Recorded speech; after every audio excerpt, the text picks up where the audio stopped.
আজ সকালের হিসাব আপনাদের দিয়ে দিলাম। ৭৯ লক্ষ আমাদের দিদি বোন মায়ের অ্যাকাউন্টে পশ্চিমবঙ্গ সরকার। এই মুহূর্তে সবচেয়ে বড় খবর, অন্নপূর্ণা ভান্ডার প্রকল্পে আবারও ঢুকলো ৩,০০০ টাকা। অন্নপূর্ণা ভান্ডার প্রকল্পে মা বোনদের ব্যাংক অ্যাকাউন্টে টাকা ঢোকা শুরু হয়ে গেল। আপনারা লাইভ প্রুফ অন স্ক্রিন দেখতেই পাচ্ছেন। দ্বিতীয় দফার পর ৭৯ লক্ষ উপভোক্তার ব্যাংক অ্যাকাউন্টে ইতিমধ্যে টাকা ঢোকা শুরু হয়ে গিয়েছে। এর পাশাপাশি অন্নপূর্ণা ভান্ডার প্রকল্পের টাকা পাওয়ার জন্য আরো কিছু শর্ত জুড়ে দিল মুখ্যমন্ত্রী শুভেন্দু অধিকারী। এই শর্তগুলো পূরণ করতে পারলে আপনার ব্যাংক অ্যাকাউন্টে টাকা ঢুকে যাবে। তো চলুন কি কি শর্ত দিয়েছে সেটা আজকে এই ভিডিওতে দেখিয়ে দেবো, এবং যেসব উপভোক্তারা অন্নপূর্ণা ভান্ডার প্রকল্পের এখনো পর্যন্ত ব্যাংক অ্যাকাউন্টে টাকা পানে তাদের কবে টাকা ঢুকবে তারও কিন্তু ফাইনাল তারিখ ঘোষণা করে জানিয়ে দিল মুখ্যমন্ত্রী শুভেন্দু অধিকারী। তবে কিন্তু এবার এই ৩,০০০ টাকা এবার অনেকে পাবেন, অনেকে পাবেন না। কারা পাবেন না সমস্তটা জানাবো আজকে এই ভিডিওতে। এবার আপনার ব্যাংক অ্যাকাউন্টে টাকা ঢুকেছে কিনা আপনি কিভাবে চেক করবেন আজকের এই ভিডিওর মাধ্যমে দেখিয়ে দেবো। কারণ অন্নপূর্ণা ভান্ডার প্রকল্প অফিসিয়াল পোর্টাল খুলছে না, সেই কারণে কিন্তু আপনার স্ট্যাটাস চেক করতে পারছে না। এবার কিন্তু নতুনভাবে অন্নপূর্ণা ভান্ডার প্রকল্প অফিসিয়াল পোর্টাল চালু করা হয়েছে, সেখান থেকে আপনার স্ট্যাটাস চেক করতে পারবেন আপনার ব্যাংক অ্যাকাউন্টে এই জুন মাসে টাকা পাবেন কিনা। এবং আপনারা অনেক কমেন্টের মাধ্যমে জানাচ্ছেন আমি অন্নপূর্ণা ভান্ডার প্রকল্পে আবেদন করেছি, এখনো পর্যন্ত ব্যাংক অ্যাকাউন্টে টাকা ঢুকুনি।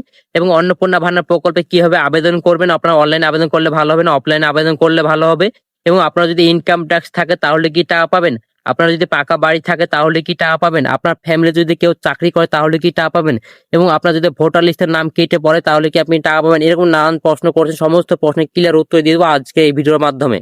তো চলুন আর কথা না বাড়িয়ে ভিডিওটি শুরু করা যাক। তো আপনারা যদি আমাদের এই চ্যানেলে নতুন দর্শক হয়ে থাকেন অবশ্যই চ্যানেলটি সাবস্ক্রাইব করে পাশে বেল বাটনটি অন করে রাখবেন, এরকম সরকারি সমস্ত রকম প্রকল্পের আপডেটগুলি সবার আগে পাওয়ার জন্য। এবং আপনি যদি ফেসবুক থেকে দেখে থাকেন অবশ্যই পেজটি ফলো করে রাখতে ভুলবেন না। তো চলুন আর কথা না বাড়িয়ে ভিডিওটি শুরু করা যাক। তবে এবার অন্নপূর্ণা ভান্ডার প্রকল্পে মা বোনদের ব্যাংক অ্যাকাউন্টে টাকা ঢোকার প্রক্রিয়া শুরু হয়ে গিয়েছে। মুখ্যমন্ত্রী শুভেন্দু অধিকারী ইতিমধ্যে ঘোষণা করে জানিয়ে দিয়েছে প্রায় ৭৯ লক্ষ উপভোক্তার ব্যাংক অ্যাকাউন্টে ইতিমধ্যে টাকা পাঠানো শুরু করে দিয়েছে। তিনি কি বলেছেন তার নিজের মুখ থেকে আপনি নিজেরা প্রথমে শুনে নিন। মা বোন দিদিদের আমরা ৩,০০০ টাকা করে অ্যাকাউন্টে দেব। এই প্রক্রিয়া শুরু হয়েছে, আরো চলবে যতক্ষণ না তালিকা সম্পূর্ণ হয়। আজ সকালের হিসাব আপনাদের দিয়ে দিলাম। ৭৯ লক্ষ আমাদের দিদি বোন মায়ের অ্যাকাউন্টে পশ্চিমবঙ্গ সরকার এখন অবধি ৩,০০০ টাকা করে আপনাদেরকে অন্নপূর্ণা যোজনায় ট্রান্সফার করতে পেরেছে। আপনারা নিজেরা শুনতে পারেন মুখ্যমন্ত্রী শুভেন্দু অধিকারী ইতিমধ্যে ঘোষণা করে জানিয়েছে প্রায় ৭৯ লক্ষ উপভোক্তার ব্যাংক অ্যাকাউন্টে ইতিমধ্যে টাকা পাঠিয়ে দিয়েছে। কিন্তু এখনো পর্যন্ত কোনো উপভোক্তার ব্যাংক অ্যাকাউন্টে টাকা ঢোকেনি। প্রথম দফায় ৩ জুন ২৮,২৫,৭৬৯ লক্ষ উপভোক্তার ব্যাংক অ্যাকাউন্টে টাকা পাঠিয়েছিল, ঠিকই ইতিমধ্যে তারা কিন্তু টাকা পেয়েছে। দ্বিতীয় দফায় যে ১১ থেকে ১২ জুন যে টাকাটা পাঠিয়েছিল প্রায় ৫০ লক্ষ উপভোক্তার, সেই উপভোক্তার ব্যাংক অ্যাকাউন্টে কয়েকটা ব্যাংক অ্যাকাউন্টে কিন্তু টাকা ঢুকেছে, বাদ বাকি কারো ব্যাংক অ্যাকাউন্টে এখনো পর্যন্ত টাকা ঢোকেনি। এবারও ক্ষেত্রে কিন্তু তৃতীয় দফাতে প্রায় কোনো ৭৯ লক্ষ উপভোক্তার ব্যাংক অ্যাকাউন্টে টাকা পাঠিয়ে দিয়েছে মুখ্যমন্ত্রী শুভেন্দু, সেটা কিন্তু বলেছেন ঘোষণা করেছে ঠিকই, কিন্তু এখনো পর্যন্ত কোনো ব্যাংক অ্যাকাউন্টে টাকা ঢুকেনি। এটাকে মুখ্যমন্ত্রী শুভেন্দু ওদের সেই ডাটাটাকে যাচ্ছে না, যে সরকারি যে আধিকারিকগুলো তারা কি সঠিকভাবে ডাটা দিচ্ছেন যে কত লক্ষ উপভোক্তার ব্যাংক অ্যাকাউন্টে টাকা ঢুকলো কি ঢুকলো না। হয়তো আপনার ৭৯ লক্ষ উপভোক্তার ভেরিফিকেশন কমপ্লিট হয়েছে, তার জন্য সেটা হয়তো মুখ্যমন্ত্রী শুভেন্দু অধিকারী কিন্তু হয়তো ডাটাটা পৌঁছেছে, সেটা কিন্তু হতেও পারে। কারণ এখন যেসব উপভোক্তা মুখ্যমন্ত্রী শুভেন্দু অধিকারী বলেছে প্রায় কিন্তু এর আগে প্রায় ১৩-১৪ তারিখের যে ডাটা অনুযায়ী কিন্তু প্রায় ৯০ থেকে ৯১ লক্ষ অ্যাপ্লিকেশন জমা করেছিল, তার মধ্যে থেকে ৭৯ লক্ষ উপভোক্তার ব্যাংক অ্যাকাউন্টে টাকা ঢুকছে। তো ইতিমধ্যে কিন্তু কোনো উপভোক্তার ব্যাংক অ্যাকাউন্টে টাকা ঢুকছে না এবং ঢুকেও নি।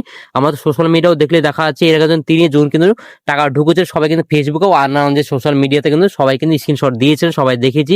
এবার কিন্তু ১০ই জুন বা ১১ জুন বা ১২ জুনে যে টাকাটা পাঠিয়েছিল সেটাই কিন্তু টাকা ঢুকুনি। এবং যে আজকে যে ঘোষণা করেছে অর্থাৎ গতকালকে যে ঘোষণা করেছে মুখ্যমন্ত্রী শুভেন্দু অধিকারী, সেটাই কিন্তু এখন পর্যন্ত কোনো উপভোক্তার ব্যাংক অ্যাকাউন্টে টাকা ঢুকুনি। এটি নিয়ে হয়তো মুখ্যমন্ত্রী শুভেন্দু অধিকারীর কাছে হয়তো কোনো ডাটাই নেই, হয়তো যে অরিজিনাল যে ডাটাটা সেটা হয়তো নেই, তার জন্য এই সমস্যাগুলো হচ্ছে। তো অবশ্যই বলে রাখবো আপনাদের ব্যাংকে আবার টাকা ঢুকবে, তবে খুব শিগগিরই টাকা ঢুকতে চলেছে, খুব দেরি হবে না।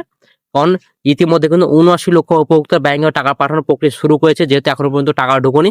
হয়তো এটা কিন্তু ভেরিফিকেশন কমপ্লিট হয়েছে এবং হয়তো এটা আপনারা যে অন্নপূর্ণা ভান্ডার প্রকল্পে আবেদন করেছেন সেই আবেদন কিন্তু এত লক্ষ কিন্তু জমা পড়েছে, সেটা হতে পারে যত সম্ভব। তার কারণ যেহেতু এখনো পর্যন্ত কোনো লক্ষ উপভোক্তার ব্যাংকে টাকা ঢুকছে না, মুখ্যমন্ত্রী তো প্রায় ৩ বার তো বলেছে, তার মধ্যে প্রথম দফায় টাকা ঢুকেছে, দ্বিতীয় দফায় তৃতীয় দফায় টাকা এখনো পর্যন্ত ঢুকেনি।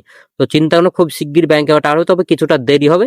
এবার যাক অন্নপূর্ণা ভান্ডার প্রকল্পের টাকা পাওয়ার আগে কিন্তু আরো দুটো শর্ত জুড়ে দিল মুখ্যমন্ত্রী শুভেন্দু অধিকারী, কি কি শর্ত জুড়ে দিয়েছে তার নিজের মুখ থেকে প্রথমে নিজেরা শুনে নিন।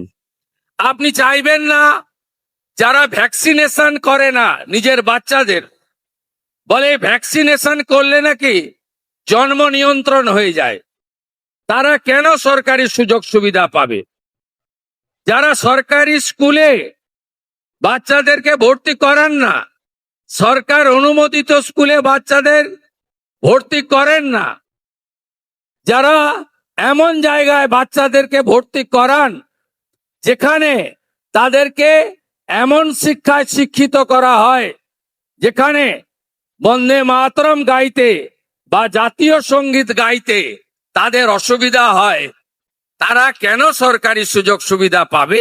তো আপনারা নিজেরা শুনতে পারেন, মুখ্যমন্ত্রী শুভেন্দু অধিকারী কিন্তু বলেই দিলেন যারা অন্নপূর্ণা ভান্ডার প্রকল্পের টাকা পেতে চান তারা কিন্তু অনেকে কিন্তু আপনারা সরকারি যে ভ্যাকসিন গুলো হয় সেই ভ্যাকসিন অনেকে নিতে চান না, এবং যারা বেসরকারি যে স্থানগুলোতে পড়াশোনা করতে বাচ্চাদের যারা পড়াশোনা করতে যান তিনি কিন্তু মিম করে বলেই দিয়েছে যে কোনো মাদ্রাসার ক্ষেত্রে কিন্তু বলা হয়েছে, যেমন আপনাদের সেখানে কোনো আপনার জাতীয় সঙ্গীত বলা হয় না, বন্দে মাতরম বলা হয় না, এই সব বিষয় কিন্তু কটূক্তি করেছেন। তিনি বলেই দিয়েছেন এই সব যারা পড়াশোনা করে, অর্থাৎ যাদের ছেলেমেয়েরা পড়াশোনা করে তাদের কিন্তু অন্নপূর্ণা ভান্ডার প্রকল্পের টাকা পাবে না, সেটি কিন্তু মুখ্যমন্ত্রী শুভেন্দু অধিকারী বলেছে। এর পাশাপাশি তো আরো যে সতর্কগুলো ছিল, আগের যে সতর্কগুলো ছিল সেগুলো যেমন ছিল আপনাদের নামে যদি ইনকাম ট্যাক্স থাকে তাহলে আপনি টাকা পাবেন না, আপনার যদি তারপরে আপনার যদি চাকরি করে থাকেন, নিজে যদি আপনি চাকরি করে থাকেন তাহলে আপনি টাকা পাবেন না। এছাড়া কিন্তু আরো নানান প্রশ্নগুলো ছিল এবং অনেক কিন্তু শর্ত ছিল।